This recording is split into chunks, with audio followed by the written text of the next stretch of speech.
تم نے قربانی خریدنی ہے تو تم نے ساری توجہ جیب پہ نہیں دینی کہ میری جیب میں کیا ہے، تم نے نا اپنے دل پر بھی توجہ دینی. لاہو التقوی منکم، تمہارے دل میں کیا ہے. جیب پہ صرف غور نہیں کرنی، دل پہ زیادہ غور کرنی. یہ جانور خریدتے وقت تمہارے باطن میں کیا تھا، تمہارے دل میں. تفاخر بھی تھوڑا سا بڑھ گیا ہے.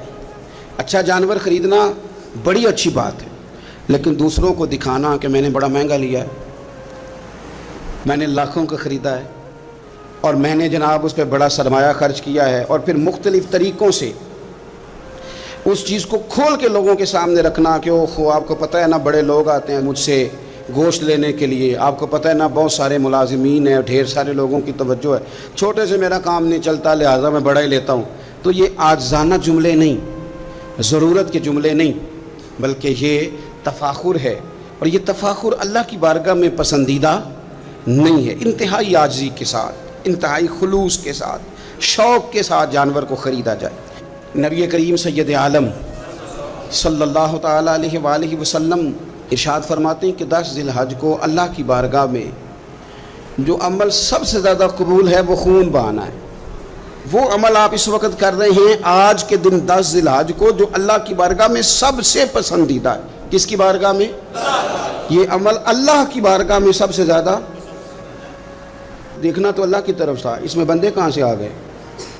ہمارے بزرگ تو فرمایا کرتے ہیں یہ بھی نہ کہو کہ بچے تنگ کر رہے ہیں تو میں بکرا لینے آ گیا ہوں، یہ بھی لفظ نہ کہو. بچے نے شور کیا تھا کہ سب لے آئے آپ نہیں لائے، یہ بھی نہ کہو. تم اپنی نیت دیکھو، اس لیے کہ وہ نہ بچے کے شوق کے لیے لانا ہے، نہ پڑوسی پہلے لے آئے تو اب لے کے آنا، یہ بھی نہیں، بلکہ تم نے اپنے رب کی رضا کے لیے یہ کام کرنا. ان صلاتی و نسکی و محیای و مماتی للہ رب العالمین. اے محبوب آپ کہیے کہ بے شک میری نماز، میری قربانی، میرا دنیا میں رہنا جانا اس رب کے لیے ہے جو تمام جہانوں کو پالنے والا ہے. آپ قربانی کا مزاج بنائیں کہ میں نے اللہ کی رضا کے لیے دینی ہے. پھر آپ محسوس کریں گے کہ آپ کی طبیعت بھی ٹھنڈی ہے. آپ محسوس کریں گے کہ آپ نے جو پیسے نکال کے قربانی کے لیے دیے تھے تو پیسے وہ کم نہیں ہوئے، بلکہ وہ پیسے برکت والے ہو گئے، وہ زیادہ ہو گئے. اللہ اس کو سمجھنے کی توفیق عطا فرمائے. تو ایک بات تو یہ کہ آپ جانور خریدیں، قربانی لائیں تو اس میں آپ یہ پہلو پیش نظر رکھیں کہ میں اللہ کی رضا کے لیے، یہ سب سے زیادہ اس نے نیت کو اپنانا سب سے اہم کام. پھر دوسری بات یہ ہے کہ اس کے لیے لفظ استعمال ہوتا ہے قربانی. لفظ کیا ہے؟ قربانی کا مطلب ہوتا ہے اثار کرنا، ترجیح دے دینا دوسرے پہ، نہیں اپنے آپ سے دوسرے کو ترجیح دینا، کوئی چیز کسی کے لیے قربان کرنا، اللہ کی رضا کے لیے کچھ قربان کرنا. تو آپ نے تو اس کو قربان کرنا تھا، آپ نے قربان کر دیا، تو یہ اب فریزر میں کیا کر رہا ہے؟ اس کو تو کرنا تھا قربان. کہتے ہیں نا فلانے نے میرے لیے قربانی دے دی. میں عرف عام کی بات کر رہا ہوں. سیٹ پہ بیٹھے تھے 2-4 لوگ، بس میں چڑھ گئے، اب ایک بندہ اٹھ گیا، اس نے جگہ دے دی، اس کو کیا کہیں گے؟ اس نے میرے لیے، یہی ہے نا قربانی. وَيُؤْثِرُونَ عَلَىٰ أَنفُسِهِمْ وَلَوْ كَانَ بِهِمْ خَصَاصَةٌ. وہ دوسروں کو ترجیح دیتے ہیں اگرچہ انہیں شدید ضرورت بھی ہو. اثار کا تو یہی معنی ہے قربانی کا. تو قربانی کا مطلب تو یہ تھا کہ دے دی اللہ کی رضا کے لیے. گھر میں رکھنا جائز ہے، فریزر میں رکھنا. مجھ سے کوئی دوستوں نے مسئلہ پوچھا کہ محرم شریف میں قربانی کا گوشت کھا سکتے ہیں؟ میں نے کہا سفر میں بھی کھا سکتے ہیں، ربیع الاول میں بھی کھائیں. آپ کس نے منع کیا؟ ربیع الثانی تک کھائیں. پر یہ بتا دیں کہ کیا کسی نے کہا تھا کہ بعد میں گوشت ملے گا نہیں، دنیا میں ختم ہو جائے گا؟ اتنا لمبا چلانے کی ضرورت کیا تھی؟ اس کا تو معنی تھا قربانی کرنا. تو یہ تو دے دینا چاہیے تھا، اور دینا بھی تحفہ بنا کے نہیں چاہیے تھا کہ ایک پلیٹ کے اندر میں نے گوشت بھیجا، یار میں تیرے گھر بھیج رہا ہوں، گائے کا سنا ہے تو نے اونٹ کیا ہے، تو ادھر گائے کا چلا گیا، ادھر سے اونٹ کا آ گیا، ادھر سے بکرے کا چلا گیا، ادھر سے کٹے کا آ گیا. تو یہ جناب آپ اس طرح کر کے نہ اس کو کریں. آپ کو پتہ ہے، مجھے بھی پتہ ہے کہ میری اگلی گلی میں کتنے لوگوں نے قربانی نہیں کی، میری پچھلی گلی میں کتنے لوگوں نے قربانی نہیں کی. مجھے خبر ہوتی ہے میرے رشتہ داروں میں کون کون ہے، اتنا تو پتہ ہی ہوتا ہے نا کس کس حیثیت کا ہے.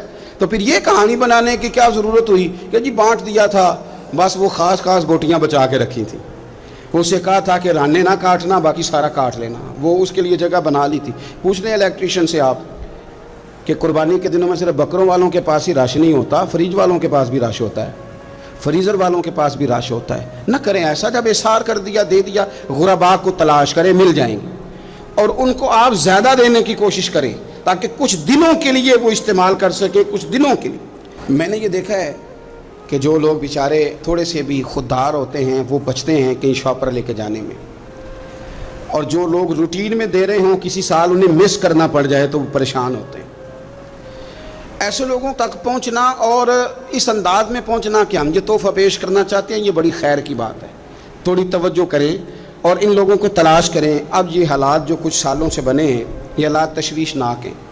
امیر آدمی کا تعلق امیروں کے ساتھ بن جاتا ہے تو اسے محسوس نہیں ہوتا کہ بل آئے تو کتنی پریشانی ہوتی ہے، اسے محسوس نہیں ہوتا کہ کچن چلانا کتنا، تعلق بن جاتا ہے نا امیر لوگوں کے ساتھ۔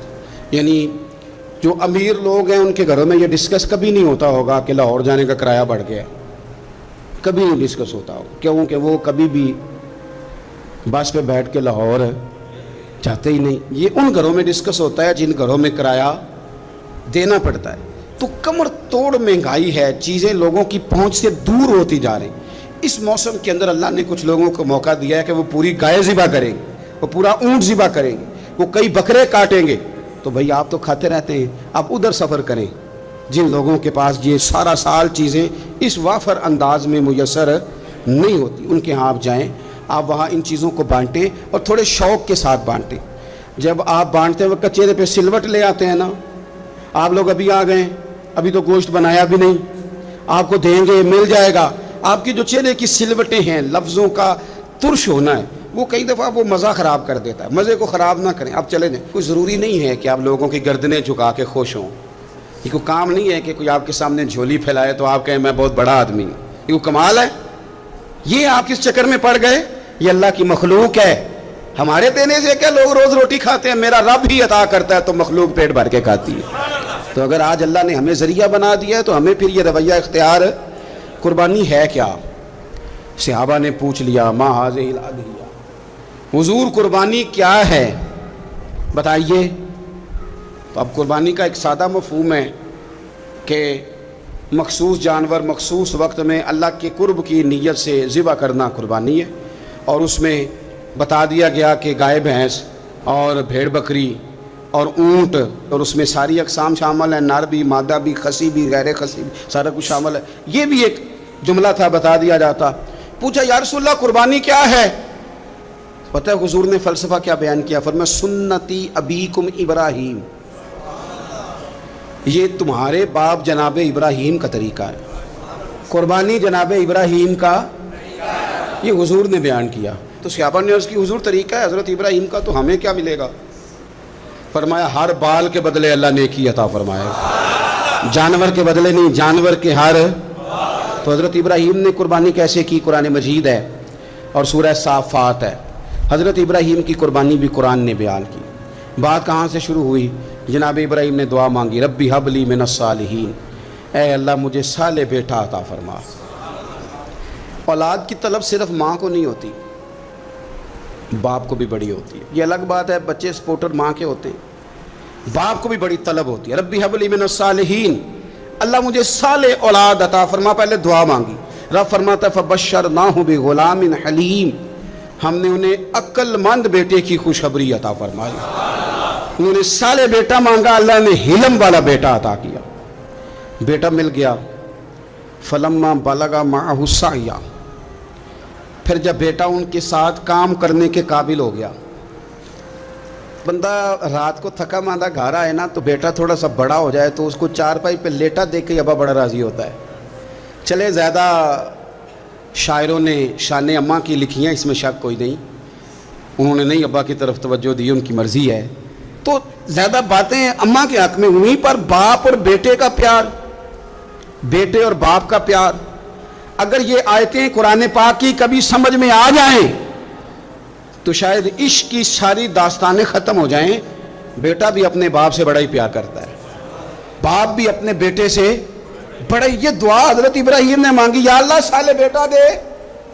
اللہ نے پھر کہا کہ میں نے خوشخبری دی حلم والے بیٹے کی، فلما بلغ معہ السعی، پھر بیٹا جب ساتھ چلنے کے قابل ہو گیا، قال یا بنی انی ارا فی المنام، کہا اے بیٹے میں نے خواب دیکھی ہے، کیا؟ انی اذبحک، میں تجھے ذبح کر رہا ہوں، فانظر ماذا تری، بیٹے تیری رائے کیا ہے؟ میں نے خواب دیکھ لیے، میں ذبح کر رہا ہوں، تو اپنی رائے بتا۔ رائے اس لیے نہیں پوچھی کہ اگر وہ کہیں گے نہ ذبح کرو تو نہیں کریں گے، رائے اس لیے پوچھی ہے کہ لوگوں کو پتہ چلے کہ جس پتر کی تربیت حضرت ہاجرہ نے کی ہے اور جس کی رگوں میں حضرت ابراہیم خلیل کا خون ہے اور جس کی پیشانی میں نور محمدی چمکتا ہے صلی اللہ تعالی علیہ وسلم، ان کے خیالات کیا ہیں پتہ چلے۔ اور یہ پوچھا بھی اس لیے تاکہ لوگوں کو سمجھ آ جائے کہ اگر حضرت ابراہیم ذبح کرنے کو تیار تھے تو جناب اسماعیل ذبح ہونے کو تیار، لوگوں کی سمجھ میں بات آ جائے۔ فانظر ماذا تری، تیری کیا رائے ہے، قربان جائیں۔ یہ بھی انداز ہے بیٹے کا باپ کے ساتھ۔ یہ نہیں کہا کہ ابا جی ذبح کر دیں آپ، یہ نہیں کہا قالا یا ابت افعل ما تؤمر، کہا ہے ابا جی آپ کریں وہ جس کا آپ کو حکم دیا جا رہا ہے۔ رب جو کہتا ہے نا آپ وہ میرے ساتھ کر دیں، اگر اللہ کہتا ہے ذبح کریں تو ذبح کر دیں، اگر وہ فرماتا ہے اس کے ٹکڑے ٹکڑے کریں تو ٹکڑے ٹکڑے کر دیں، جو رب کہتا ہے وہ کریں۔ مجھے آپ انشاءاللہ صبر کرنے والوں میں سے پائیں گے۔ کریں، میں تیار ہوں، کریں۔ بیٹا ہے، سالوں کے بعد جناب ابراہیم نے دیکھا ہے، اب وہ اس عمر کو پہنچا ہے کہ وہ کام کرنے کے قابل ہوا، ساتھ چلنے کے قابل ہوا، حکم آ گیا۔ دیکھو ایک مشکل وہ ہوتی ہے کہ تبلیغ کرنی ہے، کافروں کو رستے میں مشکل آ گئی۔ ایک مشکل وہ تھی کہ کافروں سے لڑائی کرنی تھی تو رستے میں مشکل ہے۔ یہاں تو کچھ بھی نہیں، بیٹھے بٹھائے رب نے کہہ دیا کرو بیٹا ذبح۔ سمجھ آتی ہے کہ یاری تیری سونا ہے پر ازمائشاں بھی تیریاں اگ، اے سونا پرکھیا جامدہ ہی پہلو نال لگاں دے لگ۔ وہ اپنے پیاروں کو نہ بیٹھے بٹھائے بھی امتحان لے لیتا ہے۔ کہا میں تیار ہوں، مجھے صبر کرنے والوں میں پائیں گے۔ فلما اسلم وتلہ للجبین، اللہ فرماتے ہیں جب دونوں حکم ماننے کو تیار ہو گئے تو باپ نے بیٹے کو پیشانی کے بل لٹایا، شیطان بڑا سر پٹایا، دوڑا، میں نے تو گمراہ کرنا تھا آدم کی اولاد کو، یہ کیا بنا؟ اللہ کی رضا کے لیے بیٹا تک قربان کرنے کو تیار ہو گئے، دوڑ کے جناب ہاجرہ کے پاس گیا۔ پتہ ہے آج کیا ہونے لگا ہے؟ پتہ ہے جناب خلیل کہاں لے گئے ہیں جناب اسماعیل کو؟ کہنے لگی سیر و تفریح کے لیے گئے ہیں، یہی ہیں؟ کہنے لگی نہیں، وہ تو ذبح کر دیں گے۔ جناب ہاجرہ کہنے لگی کبھی باپ نے بھی بیٹے ذبح کیے؟ کہا ان کا گمان ہے کہ رب کا حکم آیا ہے۔ فرمانے لگی تم مردود شیطان ہے، اللہ کے نبی کا گمان نہیں ہوتا، رب کے نبی کو وحی آیا کرتی ہے۔ دوڑ جائے ادھر سے، اگر میرے مالک نے میری گود کا پالا مانگا ہے تو ایک اسماعیل ہے، کاش میری گود میں ہزاروں ہوتے، میں ایک ایک کر کے سارے اپنے رب کے نام پہ قربان کر دے۔ دوڑ کے آیا جناب اسماعیل علیہ السلام۔ پتہ ہے آپ کے والد کہاں لے جا رہے ہیں؟ فرمایا یہیں سیر کے لیے۔ کہنے لگے نہیں، ان کو تو خواب آئی ہے، رب کا حکم آیا ہے، وہ تو ذبح کر دیں گے۔ تو فرمایا ٹھیک ہے، میرے والد ذبح کریں گے تو میں ذبح ہو جاؤں گا، آپ نے میری بات کو سمجھنا ہے۔ پھر حضرت ابراہیم کے رستے میں آیا، کہنے لگا اے ابراہیم حضرت جبریل تو آئے ہی نہیں، آپ کو تو حکم حضرت جبریل کے ذریعے آتا ہے، آپ خواب دیکھ کے بیٹا ذبح کریں گے؟ روڑے اٹھائے، کنکر اٹھائے، زور سے مارے، وہ دوسری جگہ آ گیا، پھر کنکر مارے، پھر تیسری جگہ آ گیا، پھر کنکر مارے۔ کیا دنیا میں یہ بھی انداز بھی ہے کہ روڑے ماریں تو عبادت کا ثواب ملے؟ آپ میری بات کو سمجھنا یار، روڑے مارو، روڑے کون مارے؟ حاجی صاحب مارے، ایک دفعہ مارے، کہا نہیں 3 دفعہ مارو، 3 دن مارو، آؤ روڑے مارو۔ یا اللہ، روڑے مارنا بھی عبادت ہے؟ پتھر مارے، کنکر مارے، فرمایا مارو نا، تمہیں پتہ نہیں نا کہ وہ ذائقہ کتنا ہے جب میرے خلیل نے میری خاطر روڑے مارے تھے، میری خاطر روڑے مارنا بھی عبادت قرار دے دیا۔ صحابہ نے پوچھا یا رسول اللہ یہ جو ہم کنکر مارتے ہیں جمرات کو، اس کا بھی ثواب ہے؟ فرمایا یہ تو تمہیں میزان عمل میں قیامت کے دن پتہ چلے گا نا اجر کتنا ہے، یہ تمہیں تب پتہ چلے گا۔ روڑے مارے حضرت ابراہیم خلیل نے۔ فلما اسلم وتلہ للجبین، دونوں تیار ہو گئے، باپ نے بیٹے کو پیشانی کے بل لٹائے۔ مفسرین کہتے ہیں خود کہا تھا جناب اسماعیل نے ابا جی سیدھا لٹا کے ذبح نہ کرنا، ہو سکتا ہے چہرہ دیکھیں تو آپ سے چھری نہ چلائی جا سکے، آنکھوں پہ پٹی باندھ لو، مجھے الٹا کر کے لٹا لو اور میرے ہاتھ پیر باندھ لو۔ بیٹے وہ کیوں؟ کہا آپ والد ہی نہیں پیغمبر بھی ہے، پیغمبر بھی جد الانبیاء ابو الانبیاء ابراہیم خلیل، ایسا نہ ہو کہ میں موت آتے وقت تڑپوں تو کچھ خون اڑے، تو میں اللہ کے نبی کی بے ادبی نہیں کرنا چاہتا، مجھے ذرا باندھ لے۔ باپ نے بیٹے کو باندھا، چھری پکڑ لی اور گردن پہ چلائی۔ فلما اسلم وتلہ للجبین، آپ کبھی مزہ تو لے ان آیتوں کا، دونوں تیار ہو گئے. باپ نے بیٹے کو گردن کے بل لٹا لیا. وَنَادَيْنَاهُ أَن يَا إِبْرَاهِيمُ. رب فرماتے ہیں ہم نے آواز دی اے ابراہیم. اب کبھی دیکھیں کوئی بندہ کام کر رہا ہو تو پیچھے سے کو دیکھنے والا آواز او ٹھہرنا ٹھہرنا ٹھہرنا ذرا مزہ لے. وَنَادَيْنَاهُ أَن يَا إِبْرَاهِيمُ. اللہ فرماتے ہیں ہم نے آواز دی اے ابراہیم. قد صدقت الرؤیا. آپ نے تو خواب سچ کر دکھایا ہے. اے ابراہیم آپ نے تو خواب سچ کر دکھایا. اِنَّا كَذَلِكَ نَجْزِي الْمُحْسِنِينَ. ہم اسی طرح نیکوں کو بدلہ دیتے ہیں. اِنَّ هَذَا لَهُوَ الْبَلَاءُ الْمُبِينُ. بے شک یہ بڑی آزمائش تھی, بے شک یہ کھلی آزمائش تھی. میں نے کہا تھا قرآن کی آیتوں کا بھی مزہ لیا کرے. یہ کھلی آزمائش تھی. جب آزمائش لینے والا کہتا ہے آزمائش کھلی تھی اور دینے والے نے سچ کر دکھائی تو پھر حضرت ابراہیم کی شان دیکھی نا کتنی بلند ہے. لینے والا کہتا ہے آزمائش کھلی تھی. وَفَدَيْنَاهُ بِذِبْحٍ عَظِيمٍ. اور ہم نے انہیں بچا لیا فدیے میں عظیم ذبیحہ دے کر. اللہ نے نا پھر دمبا بھیجا جنت سے. حضرت ابراہیم نے چھری چلا دی تھی, روکی کوئی نہیں, چھری چلا دی اور جب پوری طرح ذبح ہو گیا تو آنکھیں کھولی تو آپ نے دیکھا کہ نیچے دمبا ذبح ہوا پڑا ہے اور جناب اسماعیل دور کھڑے مسکرا رہے ہیں. تو حضرت ابراہیم کی زبان سے نکلا اللہ اکبر اللہ اکبر. آپ کی بات سن کے جناب اسماعیل بھی پکارے اللہ اکبر اللہ اکبر. یہ لفظ سنے تو حضرت جبریل بولے کہنے لگے لا الہ الا اللہ واللہ اکبر. جب انہوں نے یہ کہا تو حضرت سیدنا ابراہیم پھر بولے کہنے لگے اللہ اکبر وللہ الحمد. اللہ کو یہ لفظ بھی بڑے پیارے آئے. فرمایا پڑھو نا 9 ذی الحج کی فجر سے لے کر 13 تک پڑھو نا ذرا سارے اللہ اکبر لا الہ الا اللہ واللہ اکبر وللہ الحمد. فرمایا یہ پڑھتے رہو. انہوں نے پڑھے تھے مل کے تو مجھے بڑے پیارے لگے. فرمایا ہم نے انہیں بچا لیا ایک فدیہ عظیم فدیہ دے کے. وَتَرَكْنَا عَلَيْهِ فِي الْآخِرِينَ. اور ہم نے ان کے ذکر کو چھوڑا ہے آنے والوں کے لیے. کیا لفظ ہے قرآن کے, قربان ہونے کو دل کرتا ہے. یہ بات بیان کر کے پتہ کیا فرمایا رب نے فرمایا خدا خود میر مجلس بود رب کریم نے فرمایا کیا فرمایا سلام علی ابراہیم. قربان جائیں سلام علی ابراہیم. کیا بات کہاں ختم ہو رہی ہے کہاں پہنچ رہی کیا اندھا سلام علی ابراہیم. فرمایا سلام ہو ابراہیم پر سلام ہو ابراہیم پر سلام ہو. حضور فرمانے لگے غلاموں یاد رکھنا قربانی حضرت ابراہیم کا طریقہ ہے. یہ وہ طریقہ کبھی بیٹے بھی کسی نے ذبح کیے لے آئے میدانوں میں بیٹے ذبح کرنے لے آئے. میرے نبی پاک سید عالم صلی اللہ علیہ وسلم نا شوق کرتے قربانی کا. بڑی پیاری چیز کوئی ہو نا تو بندہ کہتا ہے بڑی پیاری بڑی لاڈلی, کہتا بیٹا یہ چیز ہے تیری طرح سنبھال لینا. بڑی قیمتی چیز ہو تو بندہ بیٹے بیٹیوں کہتا ہے آؤ نا تمہیں دکھاؤں. رسول پاک علیہ السلام فرمانے لگے اپنی لاڈلی بیٹی سیدہ فاطمہ الزہرا کو. حضرت زہرا پاک رضی اللہ تعالیٰ عنہ سے کہا فاطمہ ادھر آؤ, اپنی قربانی کے پاس آ کے کھڑی ہو جاؤ, میں تمہارا جانور ذبح کرنے لگا. اس کے پاس آ کے کھڑی ہو جاؤ, میں ذبح کرنے لگا ہوں, پاس آ جاؤ. ہمارے ہاں نا کاکروچ دیکھ کے چیخ مارنا فیشن ہے, چھپکلی دیکھ کے ڈر جانا فیشن ہے. جوان آدمی کو چوہے سے ڈر آتا ہے. تو میں نے کہا میاں تو جہاد کیسے کرے گا؟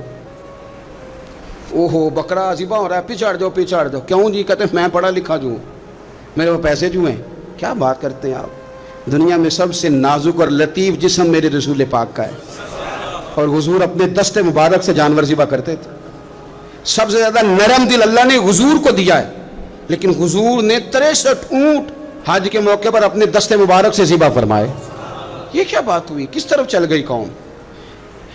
ایک آدمی کو نبی پاک صلی اللہ علیہ وسلم نے دیکھا تو اس نے ایک پیر بکری کی گردن پہ رکھا ہے اور اپنے ہاتھوں کے ساتھ نا چھری تیز کر رہا ہے. حکمت سے بھرا جملہ میرے نبی پاک کا. حضور فرمانے لگے تم اسے 2 موتیں دینا چاہتے ہو؟ ترغیب و ترہیب میں حدیث میں 2 موتیں دینا چاہتے ہو, کیوں نہیں تم نے پہلے ہی اس کو تیز کر لیا؟ 2 دفعہ مارنے کا کیا مطلب؟ اچھی طرح سے آپ جانور کو خریدیں, اچھی نیت سے لے کے اچھی طرح ذبح کریں, اور خود آپ پارٹیسپیٹ کریں. جب یہ کام ہو رہا ہو آگے بڑھیں, صحیح کر کے ذبح کریں اور پھر اس کو اچھے طریقے سے